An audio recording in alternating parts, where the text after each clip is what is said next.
يا صباح الخير على كل اللي بيتابعوني. النهارده جايبه لكم حاجه لطيفه قوي من قريه اندلسيه في مطروح. هي الاكوا بارك. اكوا بارك اندلسيه يعتبر فيها اكبر اكوا بارك في مطروح كلها. اكوا بارك في اندلسيه بتتميز انها فيها حاجات كتير جدا. هي جوه جزيره الاحلام، وزي المجرى المائي. في ساعات بنشوف الاطفال بيبربطوا فيه، لكن الاكوا بارك فيها كذا حاجه تقدر تنزل فيها، مناسبه لكل الاعمار. غير كمان ان فيها اكوا بارك للاطفال، دي حاجه ظريفه قوي. وفي كمان حاجه نسيت اقولها لكم، شط على البحيره.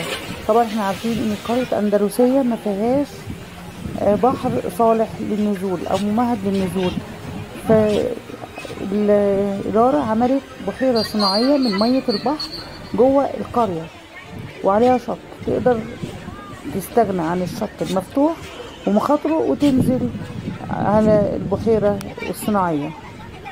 دلوقتي احنا رايحين على اكوا بارك الاطفال.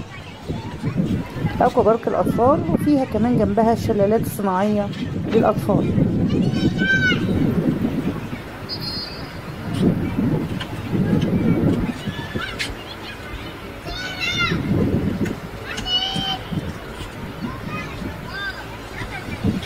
دي الشلالات الصناعية او امواج صناعية، كله من مية البحر. الاكوا كلها من مية البحر.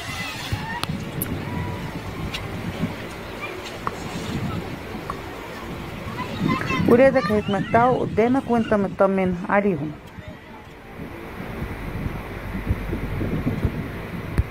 ده شط بحيرة بس اللي جوه جزيرة الأحلام، واحنا شايفين اهو الأكوا الأطفال، ودي البحيرة الصناعية جزء منها.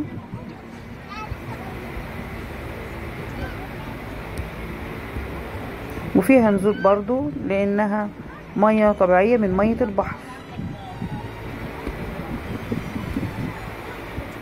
دي بحيرة صناعية جوه القرية.